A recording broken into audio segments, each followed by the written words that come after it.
Аль-Асқар университетін ашқан, жабылып қалған университетті ашқан. Әйтпесе арабтардың өздері жауып тастаған сол университетті. Сол Бейбарыс атамыз аштырған, Бейбарыс атамыз тек қана қолбасшы ғана болмаған ғой. Ғалым болған ғой тағы кісі. Ғылымды сүйгенде, соны Аль-Асқар университетін ашқан, арабтар әлі кейде мойындайды ғой. Аталарың ашқан университет әлі кейде бір күнде болсын жабылмаған дейді. Сол күннен бастап. Қараңыз, істеп тұрды ғасырлар бойы.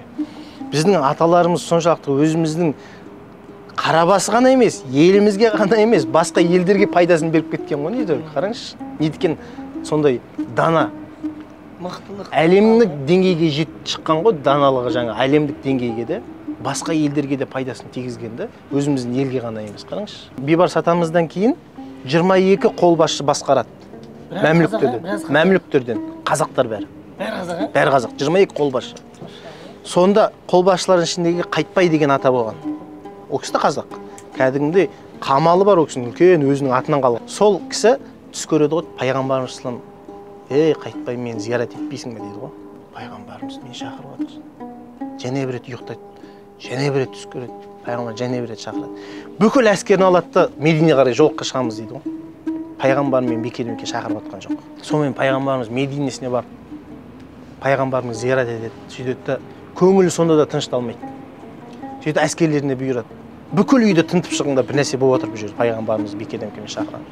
Бүкіл үйді тыңдып шықса, Медине пайғамбар мешітінен бірнеше жаңағы шақырым жерден жаңағы екі Құдайға сенбейтін, мүшрик жердің астынан қазып келіп жатыр екен ғой, пайғамбарымыздың мүрдесіне қарай. Алып кетуге. Пайғамбарымыз мүрдесін алып, жаңағылар алып кетіп, мұсылмандардың үстінен күлгісі келген ғой, үстінен мазақ қылғысы келген ғой. Пайғамбарлардың жоқ қабірін не істеп осына деп ше. Жаңағы қазып келіп жатыр екен дейді. Сонда жаңағын табады ғой, атамыз ше. Сол жер тауып, Медине қаласының жан-жағын бәрін цементтеткізіп, ешкім қазып келмейтін ғой. Соның үстінде күмбезін көк күмбез қылып атамыз құйдырып кеткен. Әлі кейде сол күмбез тұр, жасыл болып. Пайғамбарымыз мешіттің үстінде. Біздің аталарымыздың қол тимеген жері жоқ қой біздің аталарымыз. Қай жері бар? Мойындайды. Тарихта бар ол нәрсе, жазылып тұр. Қайтпай деген кісі ма? Иә, Қайтпай. Теңіздің бойына үлкен порт салған ол кісі. Қазақ атамыз жаңағы не үшін салған? Теңізден келетін кемелерге қалаға жақындатпау үшін жаңағы салынған, ең алғаш салынған порттардың бірі дейді сол жерде. Үлкен-үлкен пушкалар қойған баяғы. Домалақ таспен ұратын ше. Сол пушкалармен қаланы қорғап тұратын порт соғылған сол жерге. Сол әлгін сол қамал тұр сол жерде. Әлі тұр ғой. Қайтпай. Қайтпай бабамыз дейді. Енді аталарымыз билеген жер ғой. Біздің аталарымыз араб жерін мойындатқан, мысырлық жерлерін мойындатқан. Ол жақтағы билікті жүргізген арабтардың өздері содан кейін біздің аталарымыз не болған ғой, әскери болып көтерілген ғой билікке. Содан кейін әліге дейін Мысыр елін патшалар, басқаратын патшалар әскерден отырады. Генералдар ғана отырады президенттікке әліге дейін. МВД жақтан келеді. Өйткені қара халықтың ішінен отыра алмайтын баяғыда жетіп қойған ғой олардың көздері. МВД-ден келген адам ғана халықты басқара алады екен да. Жаңағы армейский системамен басқарады да халықты. Халық өте көп дейді өйткені.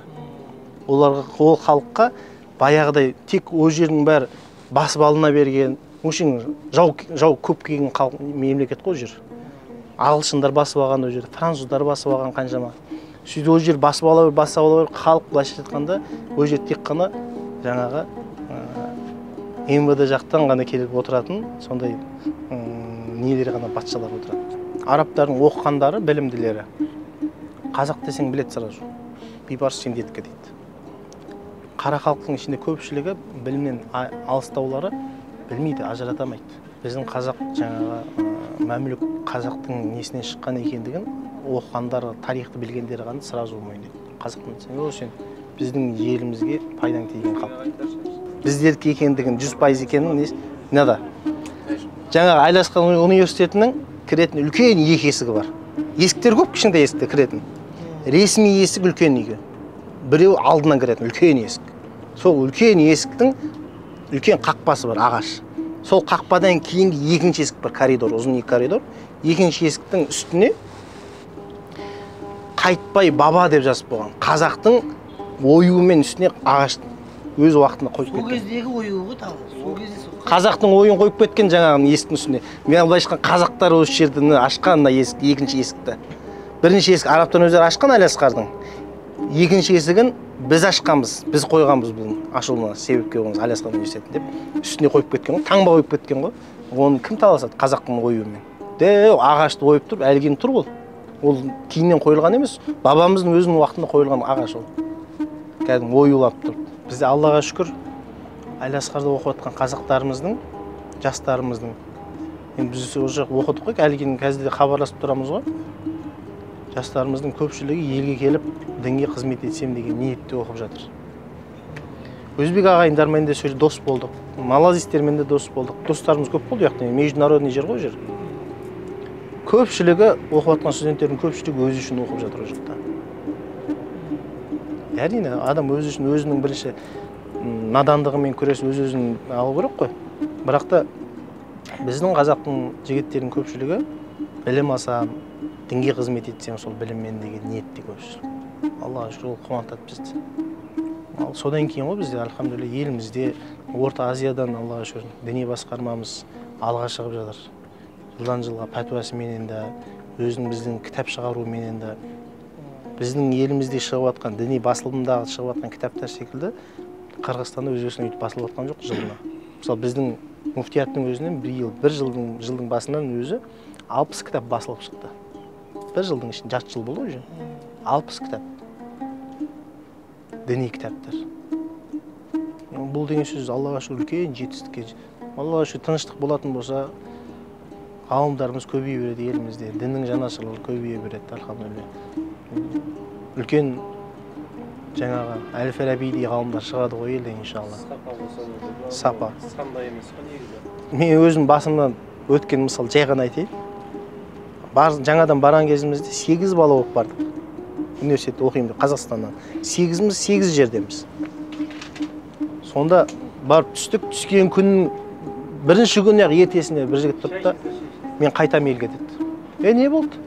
Кейін кеше қалды, түнде келдік қой. Таң атысымен көшеге бір айналып келді, қайтам мен. Мен елде қызыл дипломмен бітірген адаммын мен.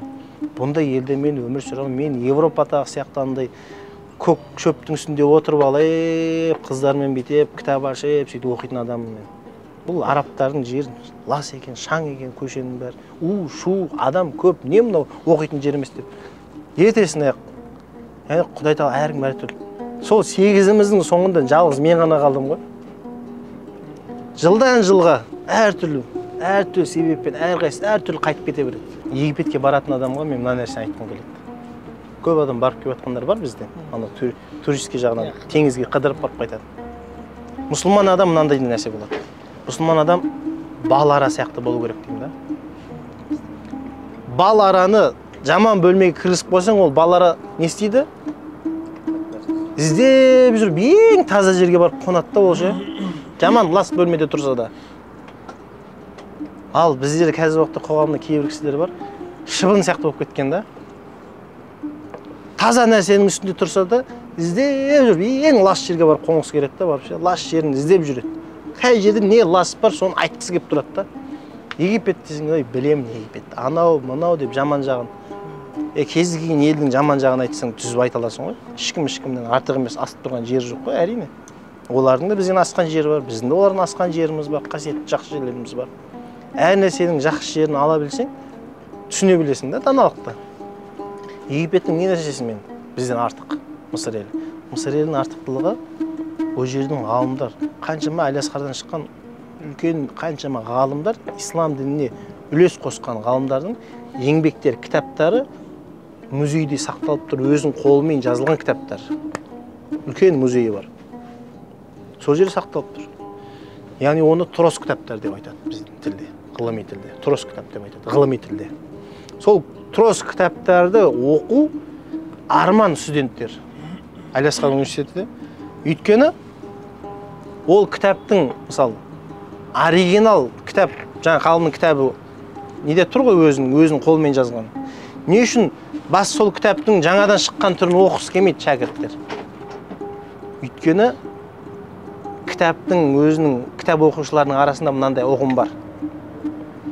кімде кімнің ол ғалымның өмірге деген көзқарасы, позициясы, тақуалығын білгің келсе, соның кітабын оқы деген сөз бар да.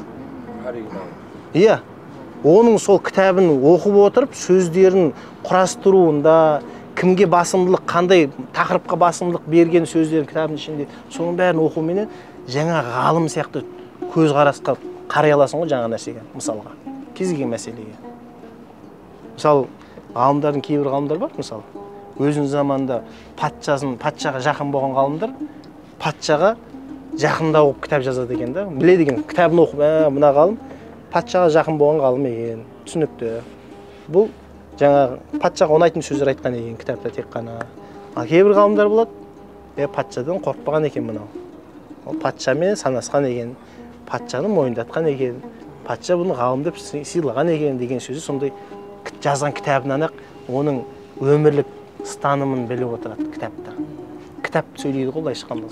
Соның дәуірінде қандай адам болған екендігін. Сол ескі кітаптар бар. Әлиасқаров ұстап тұрған бірден бір абырой беріп тұрғаны, Аллаға шүкір, бірінші университет оқу орын, екінші ескі кітаптар. Ескі кітап өте көп, Аллаға шүкір.